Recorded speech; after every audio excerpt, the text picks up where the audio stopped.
டேய், இங்க எதுனா சாப்பிட்டு போயிடலாம்டா. அப்பா, மாச கடைசி 500 ரூபா தான் இருக்குது. வந்தோமா, காத்து வாங்கினோமா, முடிச்சிட்டு வெளியே போய் பாத்துக்கலாம். அடப்படா, என்ன வெளியில? உன்னை பார்த்தா சரியில்லை பா, கூட்டவே வா.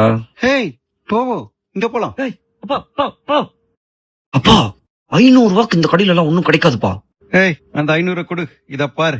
இப்போ ஒரு 500 rupees இருந்தாலே போதும். டோவோல அவங்களோட நியூலி லான்ச் ட்ரெண்டிங்கா இருக்கிற கிரேவிலிஷியஸ் பக்கெட் 8 pieces just 499க்கும் 4 pieces just 299க்குமே நீங்க வாங்கி நாக் அவுட் பண்ணலாம். இதுல 2 கிரேவி ஆப்ஷன்ஸ் இருக்கு. ஒன்னு ஸ்பைசியா டாங்கியா பெரி பெரி ஃபிளேவர்ல இருக்க ரெட் கிரேவி அண்ட் இன்னொன்னு கிரீமியா மஷ்ரூம் ஃபிளேவர்ல இருக்கிற ஒயிட் கிரேவி. இதுல எது சூஸ் பண்ணாலும் ஓகே, ஏன்னா அது ரெண்டுமே டேஸ்ட்ல பக்காவா இருந்தது அண்ட் ரொம்ப ஹெவியாவும் இல்லாம இருந்தது. அண்ட் ஃபர்ஸ்ட் இந்தியால இன்ஃபியூஸ் சிக்கன் லான்ச் பண்ண கடைக்கு வந்துட்டு இன்ஃபியூஸ் சிக்கன் சாப்பிடலாம் எப்படி? அண்ட் இப்போ ஒரு half இன்ஃபியூஸ் சிக்கன் வாங்குனீங்க அப்படின்னா அது கூடவே கார்ன் கீ ரைஸும் சிப்ஸுமே இவங்க காம்ப்ளிமெண்டரியாவே கொடுத்து ஒரு மீலா மாத்திடுவாங்க. சோ பட்ஜெட் கொஞ்சம் எக்ஸ்ட்ராவா இருந்துச்சு அப்படின்னா இதை ட்ரை பண்ணுங்க. இல்ல பட்ஜெட் கொஞ்சம் டைட்டா இருக்கு அப்படின்னா அவங்களோட வைரல் கிரேவிலிஷியஸ் பக்கெட்டை வாங்கி ட்ரை பண்ணி பாருங்க.